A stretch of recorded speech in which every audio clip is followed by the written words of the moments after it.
وحشتوني وفضفضه عواصف جده والسعوديه، ايه اللي حصل؟ واللي حصل ده عادي ولا مش عادي؟ لا اله الا الله محمد رسول الله। मोदी कुछ नहीं कर सकता है हमारे नबी के ऊपर।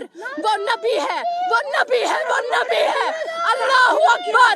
رد فعل الناس في الشارع لما شافت الفيديوهات دي، اولا كده ربنا يسلم يا رب ويحمينا كلنا وامه الاسلام. ثانيا بقى في ناس قالت بسبب الفلوس الكتيره جدا اللي فوق العادي للناس واللعيبه اللي بيجيبوهم في السعوديه. كريستيانو في الاسبوع 3 مليون و800 يورو، كريم بنزيما 126 مليون جنيه في الاسبوع، نيمار 2 مليون و900 الف يورو في الاسبوع، محمد صلاح ابو صلاح طبعا انا بحبه وبتمنى له الخير بس هو الموضوع صعب، 2 مليون يورو في الاسبوع. بص هو ده مش حقد وانا بتمنى الخير للناس، بس في نفس الوقت ما ينفعش انت تبقى في دول عربيه وفي وسط ازمه والناس مش لاقيه تاكل وتشرب والناس بتمشي امورها بالعافيه وانا بدفع مليارات وارقام فلكيه اصلا مش متخيل اي حد يتخيلها او حتى يحسبها ورقه وقلم، لان الرقم بالنسبه له هو خارج طموح احلامه.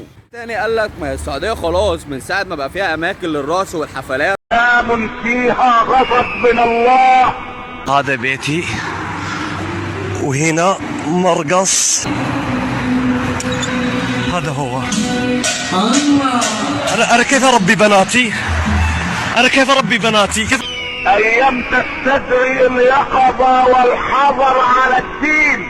رب ابنك حفظوا سورة الفاتحة، حفظوا بعد الفاتحة صور يكون منها قل هو الله أحد أحد الله الصمد لم يلد ولم يولد ولم يكن له كفوا احد. المركب اللي فيها ربنا ما بتغرقش. تعودوني اكمل فضفضه، تابعوني في الكومنتات واكتبوا، هكون معاكم وارد عليكم. شرفتوني في صوت الشارع والله ومتابعه فوق راسي.